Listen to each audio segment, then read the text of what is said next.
It is called Filipovna, the Daughter of Sorrow. It is based on the story of my mother's life. My mother lived, and this part is from the years 1930 to 1951. And my mother lived in the Ukraine, as some of you know, and grew up through the Stalin purges in the Second World War. So in this chapter, because you don't read the beginning every time, but in this chapter, the tensions are starting to ramp up. It's just after Easter. Her friend and cousin, who is Dmitri, is starting to feel the pressure, and his mother, who is called the Unraveled One, was caught and she's called the Unraveled One because she's mentally ill. She's suffering from, post-traumatic stress and other things that get explained before we get here. But in this little section that I chose to read, the family that took my mother in after her parents died are finding that they have to deal with this other child whose name is Dmitri and is the cousin and friend of the little girl who is my mother. But she is 8 or 9 at this time, and she's telling us what happens. At the beginning of this chapter, Dimitri's mother is missing, and the family finds her beat up, and we're pretty sure that the communists have done it, but they never really do find out who did it. So she's hurt, and she's at the home where my mother is, or let's call her Filipovna, where she's staying. And so now this family is deciding what to do with the boy and this woman who's beat up and dying. We went to the cottage and took out some things. Then Uncle Misha and Uncle George put all of the wood into the middle of Mama's cottage. We poured kerosene on it and set it on fire. You should have seen it burn. I had nowhere to go now. He dropped his box at my feet and stood there, tired and bedraggled, head and shoulders drooping.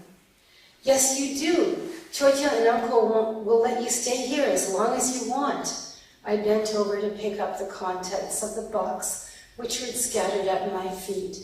I carefully replaced the family's Bible, which was wrapped in the embroidered cloth they would have used to cover their Easter basket, a worn leather pouch that held a golden cross on a golden chain, a silver pocket watch that must have belonged to his tato or his dyadushka, and a knife with a Cossack insignia etched into its blade.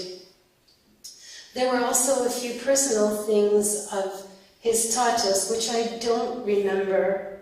By the time I had put them all back, I realized that this was all my cousin had left, other than his mama.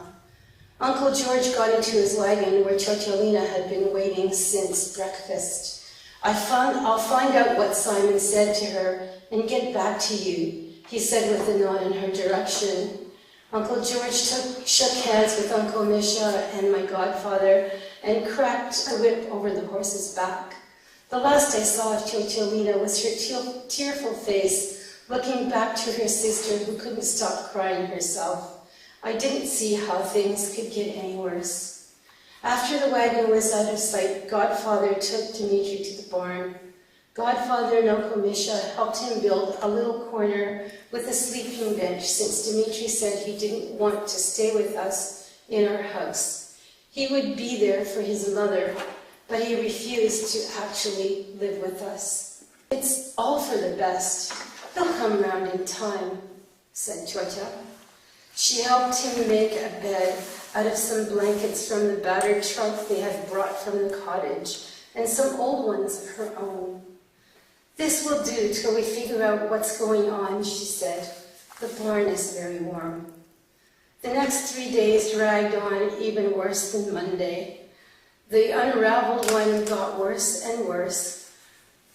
We were sent to the river and into the woods to pick this herb or dig that root, so that Totya could cook up a new concoction to try and break the fever, but the unraveled one moaned or flailed about in incomprehensible dreams till Chotya could settle her down again. There was no doctor for kilometers, and even if there were, no one had the money to pay him. "You must pay close attention to which plant is which," Chotya explained to me patiently, "since it looks like you are the next one in the family with the gift. I must teach you everything I know. When this is all over, we'll have plenty of time to talk and learn. Remember that you should never be afraid of what you know, and you must always pay attention to what you see, even if those around you don't understand. You'll understand as you grow." The priest was sent for, and the neighbors dropped in quietly to bring a loaf of bread or a dish of food, or just to sit and drink a cup of tea. They all found something good to say about the sick woman, even the ones who would have shunned her a week ago, should she have tried to borrow a cup of sugar or ask for a potato. Most of the neighbors came in the evenings, since a lot of their farms had already been turned over to the collective. Dmitri seemed oblivious to all of this. He sat by his mother or slept by her when her eyes wouldn't stay open any longer, till finally, on Thursday, Unraveled One breathed her last breath and her spirit crossed over to join her ancestors. The women took her to the river. They gave her a ritual bath and dressed her in her Ukrainian dress, which Chotya Zina had found in the old trunk from the cottage. I was shocked to see how beautiful it was, made of pure silk and embroidered with a much finer thread than our linen ones. She earned this from the mistress when she was a servant at the estate, explained Chotya Zina. She used to do all of their fancy stitching, and the stitching on this one is all of her own work. I wish I could do it so well. Because the Unraveled One had been sick, it was decided to hold her burial as soon as possible. Uncle Misha and Godfather fashioned a wooden bier where she was laid with her hands folded in prayer.